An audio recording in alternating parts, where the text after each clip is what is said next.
हाय students, आज अपन CBSE class 9 science chapter 4 structure of an atom के बारे में पढ़ेंगे।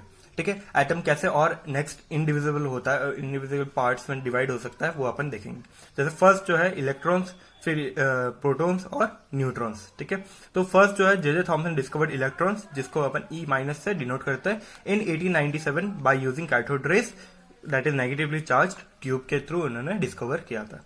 ठीक है, then E Goldstein in 1886 discovered the presence of protons. ठीक है, प्रोटॉन्स को अपन पी से डिनोट करते हैं through canal rays positively charge.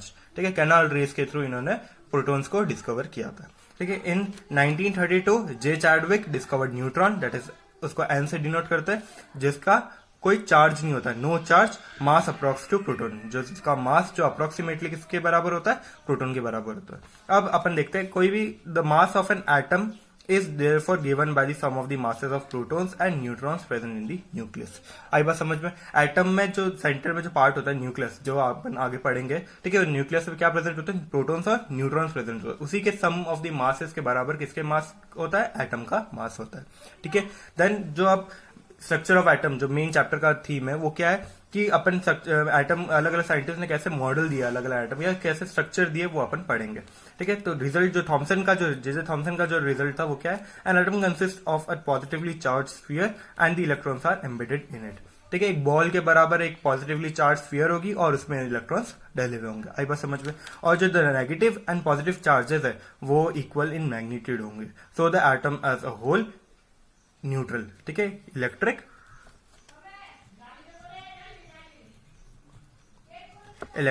Neutral होंगे। आई बात समझ में।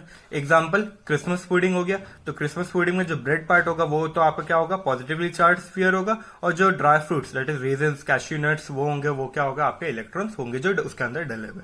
आई बात समझ में। एक और एग्जाम्पल देखते हैं अपन सिमिलरली वाटरमेलन का। ठीक है, वाटरमेलन में जो रेड पार्ट हो गया वो तो आपका पॉजिटिव चार्ज स्फीयर हो गया, लेकिन जो सीड्स हो गई उसमें ब्लैक सीड्स, वो एज अ इलेक्ट्रॉन्स अपन उसके अंदर डले हुए देखते हैं। आई बात समझ में। अब उसकी लिमिटेशन, जो जे थॉमसन की लिमिटेशन है वो क्या है, the result of experiment carried out by other scientist could not be explain by this model. मतलब जो जे थॉमसन ने जो मॉडल बताया वो दूसरे साइंटिस्ट के साथ मैच नहीं हो रहा था, इसकी वजह से ये इसका ड्रॉबैक या लिमिटेशन है। आई बस समझ। अब जो नेक्स्ट मॉडल है वो किसने बताया, रदरफोर्ड। तो Rutherford's model of an atom, that is उसने एक्सपेरिमेंट में क्या लिया, Rutherford took a thin gold foil and made alpha particles fall on it. जो गोल्ड फॉइल लिया, उस गोल्ड फॉइल में उसने अल्फा पार्टिकल्स जो प्रोटॉन से भी मास पे ज्यादा होता है, ठीक है, उसको उसमें फॉल करवाया। तो और क्या उसने ऑब्जर्वेशन में क्या देखा कि most of the fast moving alpha particle pass straight through the gold foil. ठीक है, मतलब अल्फा पार्टिकल्स, जो ज्यादातर अल्फा पार्टिकल थी वो गोल्ड फॉइल के, जो गोल्ड फाइल का आइटम है उसमें स्ट्रेट अवे चलेगी। ठीक है, उससे रिजल्ट क्या बताया, most of the space inside the atom is empty. अगर वो स्ट्रेट अवे चलेगी, मतलब मोस्ट ऑफ द जो एटम के अंदर जो स्पेस है वो क्या है, एम्प्टी है। ठीक है, some of the alpha particles were deflected by small angles. ठीक है, स्मॉल एंगल से कुछ कुछ अल्फा पार्टिकल्स डिफ्लेक्ट हो रहे थे। इसका मतलब क्या हो गया, उसने रिजल्ट में क्या बताया, positive charge of the atom occupies very little space at centre. ठीक है, जो पॉजिटिव चार्ज है, ठीक है, दैट इज जो न्यूक्लियस है या जो न्यूट्रॉन और पॉजिटिव चार्ज है वो क्या है, बहुत छोटा स्पेस रखते हैं एटम के अंदर। ठीक है, एट दी सेंटर में। और 1 out of every 12,000 particles appear to rebound. और जो थर्ड जो उसका लास्ट ऑब्जर्वेशन वो क्या था कि एवरी 12,000 जो पार्टिकल्स है वो क्या हो रहा है, रिबाउंड 180 डिग्री से रिबाउंड हो रहे थे। इससे रिजल्ट क्या बताता है कि जो न्यूक्लियस है एट द सेंटर, पॉजिटिव और न्यूट्रॉन जिसमें है, ठीक है, तो often atom is very small as compare to this total size. ठीक है, जो न्यूक्लियस है वो बहुत छोटा है पूरे एटम के बराबर में। ठीक है, एग्जांपल देखते हैं, जैसे ये सेंटर में न्यूक्लियस हो गया, ठीक है, अपन ने एक डायग्राम के थ्रू बता रखा है, सेंटर में न्यूक्लियस हो गया, ये एटम गोल्ड फॉइल का एटम हो गया, most of the alpha particles तो स्ट्रेट अवे चले गए, ठीक है, कुछ स्मॉल एंगल से रिबाउंड हो गए, और एक one out of every 12,000 particles appeared to rebound. Every 12,000 particles were rebounded. ठीक है, आई बात समझ में। नेक्स्ट देखते हैं अपन लिमिटेशन, उसके ड्रॉबैक क्या था। The revolution of the electron would not be stable and it would undergo acceleration. Thus, the revolving electron would lose energy and get collapse with nucleus, and hence atom would not exist. इसका मतलब क्या हुआ, जो Rutherford ने क्या बताया था कि जो इलेक्ट्रॉन्स होते हैं वो हाई स्पीड में रिवॉल्व करते हैं, रिवॉल्व करेंगे तो वो एक्सेलरेशन में आ जाएगा, एक्सेलरेशन में आएगा तो फिर क्या होगा, वो धीरे धीरे उसकी एनर्जी लूज होने चालू हो जाएगी और वो न्यूक्लियस से जाके कोलैप्स हो जाएगा। इससे एटम एग्जिस्ट नहीं करता, लेकिन एटम एग्जिस्ट करते हैं। इसका मतलब क्या हुआ, जो इलेक्ट्रॉन्स होते हैं वो स्टेबल हो सकते हैं, ठीक है। तो वो आगे अपन बोर्स मॉडल में पढ़ेंगे। तो नेक्स्ट जो है Bohr's model of an atom, only certain special, तो उसने 2 पॉइंट्स बताए। Only certain special orbits known as discrete orbits of electron are allowed inside the atom, ठीक है। ऑर्बिट्स है जिसमें इलेक्ट्रॉन्स क्या करते हैं, रिवॉल्व करते हैं। और while revolving in discrete orbits the electron do not radiate energy, और जब वो खुद के ऑर्बिट में, इलेक्ट्रॉन खुद के ऑर्बिट में रिवॉल्व करेगा तो वो एनर्जी रेडिएट नहीं करेगा, वो स्टेबल रहेगा। इसलिए एटम या कोई भी मैटर है वो स्टेबल रहता है, ठीक है। आई बात समझ में। एग्जाम्पल अपन डायग्राम के थ्रू देख सकते हैं। ये उसने न्यूक्लियस सेंटर बता दिया, चारों तरफ ये रिंग्स है वो उसकी डिस्क्रीट ऑर्बिट्स है। जो फर्स्ट जो रिंग है या फर्स्ट जो शेल है वो क्या, उसका नाम दिया K shell, that is n equal to 1 first shell. Number of electrons पे कितने ऑक्यूपाई हो सकते हैं, 2 electrons, that is 2 electrons occupy हो सकते हैं। इसने कैसे बताया, number of electron in each shell through 2n² फॉर्मूले से इसने बताया। 2n² formula, that is n 1 रखेंगे इधर अपन, तो 1 का स्क्वायर 1 इंटू 2 2, तो फर्स्ट जो शेल में होगा वो 2 इलेक्ट्रॉन्स ऑक्यूपाई हो सकते हैं। देन नेक्स्ट जो शेल है वो एल शेल, ठीक है, that is n equal to 2। Second shell, number of electrons क्या हो जाएंगे, 2 इंटू 2 की पावर स्क्वायर, 2 का स्क्वायर 4, 4 इंटू 2 8 इलेक्ट्रॉन्स। आई बात समझ में। Then M shell, that is n equal to 3। Third जो शेल हो गया उसमें नंबर ऑफ इलेक्ट्रॉन्स कितना हो जाएंगे, 2 इंटू 3 का पावर स्क्वायर, 3 स्क्वायर 9 हो गया, 9 इंटू 2 18 इलेक्ट्रॉन्स ऑक्यूपाई होंगे। ऐसे ही एन शेल में n equal to 4, number of electrons that is 32 electrons इसमें ऑक्यूपाई होंगे। आई बात समझ में। ऐसे बोर मॉडल ने बताया। अब इसने और भी कुछ पॉइंट्स रखे इसमें, क्या है, the maximum number of electron that can be accommodated in the outermost shell outermost orbit is 8, मतलब आउटरमोस्ट ऑर्बिट में 8 इलेक्ट्रॉन आराम से या कि स्टेबल होके रह सकते हैं, ठीक है। Then electrons are not accommodate in a given shell unless the inner shells are filled, और जब तक जो इलेक्ट्रॉन्स है वो अंदर वाले शेल में फिल नहीं हो जाते तब तक बाहर वाले शेल में फिल नहीं होंगे। जैसे फर्स्ट शेल में 2 इलेक्ट्रॉन्स होने चाहिए, तो 2 इलेक्ट्रॉन्स फिल होंगे, तभी जाके जो नेक्स्ट इलेक्ट्रॉन्स है वो नेक्स्ट शेल में फिल होंगे। वो आगे अपन पढ़ेंगे कैसे, देखेंगे।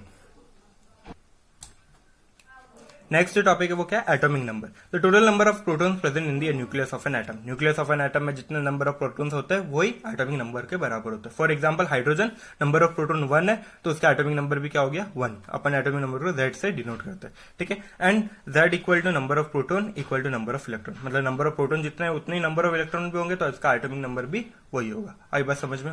अब नेक्स्ट जो टॉपिक है वो अपन मास नंबर है। द सम ऑफ द, अपन ने देखा है फर्स्ट उसमें भी मास नंबर क्या है, तो इधर भी अपन देखते हैं। The sum of the total number of proton and the neutron present in the nucleus of an atom. Atom के न्यूक्लियस में कितने नंबर ऑफ प्रोटॉन्स और कितने नंबर ऑफ न्यूट्रॉन होंगे, दोनों को सम करेंगे तो मास नंबर अपन को मिल जाएगा। That is, and protons and neutrons are collectively called nucleons. अपन प्रोटॉन्स और न्यूट्रॉन्स को कलेक्टिवली क्या बोल सकते हैं, न्यूक्लियॉन्स बोल सकते हैं। For example mass number of carbon हो गया, तो 6 उसमें प्रोटॉन्स होते हैं, 6 न्यूट्रॉन्स होते हैं, तो उसका जो मास नंबर क्या होगा, 12U। यू से अपन डिनोट करते हैं, ठीक है। उसका ऐसा यूनिट होती है। The notation for an atom is given by its atomic number, mass number and symbol, ठीक है। अपन कोई भी एटम का नोटेशन दे रहे हैं तो अपन कैसे देंगे, उसका एटॉमिक नंबर यूज करके, mass number and symbol use करके। तो symbol of the element centre में रहेगा और उसके लेफ्ट हैंड साइड में अपन मास नंबर और एटॉमिक नंबर लिखेंगे, ठीक है। फॉर एग्जाम्पल नाइट्रोजन का है तो नाइट्रोजन का सिंबल N हो गया, उसका मास नंबर 14 और उसका एटॉमिक नंबर बॉटम लेफ्ट में 7, ठीक है। आई बस अब नेक्स्ट जो टॉपिक है वो क्या है, atomic structure, valency electronic configuration and valence electron कैसे अपन लिखते हैं किसी भी आइटम का, वो अपन देखेंगे। फॉर एग्जाम्पल सोडियम Na से डिनोट करते हैं। Atomic number of sodium that is Z equal to 11, number of proton भी 11 होंगे, नंबर ऑफ इलेक्ट्रॉन भी 11 होंगे, नंबर ऑफ न्यूट्रॉन भी 12, नंबर ऑफ न्यूट्रॉन कितने होंगे, 12 होंगे। इलेक्ट्रॉनिक कॉन्फिगरेशन क्या हो गया, इलेक्ट्रॉन्स का 11 है तो 2, 8, 1। फर्स्ट शेल में 2 होंगे, नेक्स्ट शेल में 8 ऑक्यूपाई हो सकते हैं, फिर नेक्स्ट शेल में 1। आई बात समझ में, ठीक है। इलेक्ट्रॉन्स को अपन को डिस्ट्रीब्यूट करना है। 11 हो गया ना, तो 11 से अपन फर्स्ट में 2, फिर कितने बचे, 9 बचे, तो 9 में से 8 आ जाएंगे नेक्स्ट शेल में, और फिर जो 1 बचा वो नेक्स्ट शेल में आ जाएगा, ठीक है। Valence electron, number of electron in the outermost shell equal to 1, ठीक है। वैलेंस इलेक्ट्रॉन क्या होता है, जितने भी इलेक्ट्रॉन्स आउटरमोस्ट शेल में होंगे वही उसका वैलेंस इलेक्ट्रॉन होगा। अब इधर आउटरमोस्ट शेल में क्या है, 1 है, तो उसका वैलेंस इलेक्ट्रॉन कितना होगा, 1 होगा, ठीक है। लॉस ऑफ इलेक्ट्रॉन, वो इलेक्ट्रॉन लॉस कर सकता है, आराम से लूज कर सकता है, तो उसका कितने इलेक्ट्रॉन लूज कर सकता है, 1, तो उसकी वैलेंसी कितनी होगी, 1। आई बात समझ में। देन मास नंबर कितना हो गया, प्रोटॉन प्लस न्यूट्रॉन, प्रोटॉन कितना 11, न्यूट्रॉन 12 है, तो 11 प्लस 12 23 यू, ठीक है। तो उसका एटॉमिक मास नंबर कितना हो गया 23 यू, आई बात समझ में। ये ऐसे करके अपन को पूरा एटॉमिक स्ट्रक्चर और एटॉमिक स्ट्रक्चर देखते हैं। तो ये तो न्यूक्लियस हो गया, फर्स्ट शेल में 2 ऑक्यूपाई होंगे, नेक्स्ट शेल में 8, 1 2 3 4 5 6 7 8, देन नेक्स्ट लास्ट जो शेल हो गया 1, तो टोटल कितना हो गया 11 इलेक्ट्रॉन हो गए ऑक्यूपाई, ठीक है। फॉर एग्जांपल अब नेक्स्ट जो है ऑक्सीजन का, ऑक्सीजन में कितना होगा Z equal to 8, atomic number 8 हो गया, प्रोटॉन 8, इलेक्ट्रॉन 8, न्यूट्रॉन भी 8, ठीक है। इलेक्ट्रॉनिक कॉन्फ़िगरेशन कितना हो गया, इलेक्ट्रॉन्स को देखना है, 8 है, फर्स्ट शेल में 2, कितने बाकी कितने रहे 6, तो नेक्स्ट शेल में 6 आ गए, ठीक है। वैलेंस इलेक्ट्रॉन लास्ट शेल में कितने इलेक्ट्रॉन है 6 है, तो आउटरमोस्ट शेल में 6 हो गए, तो वैलेंस इलेक्ट्रॉन भी 6। गेन ऑफ इलेक्ट्रॉन, इलेक्ट्रॉन वो इजीली क्या कर सकता है, गेन कर सकता है, कितने इलेक्ट्रॉन गेन करेगा 2, तो वैलेंसी उसकी कितनी हो गई 2 हो गई, ठीक है।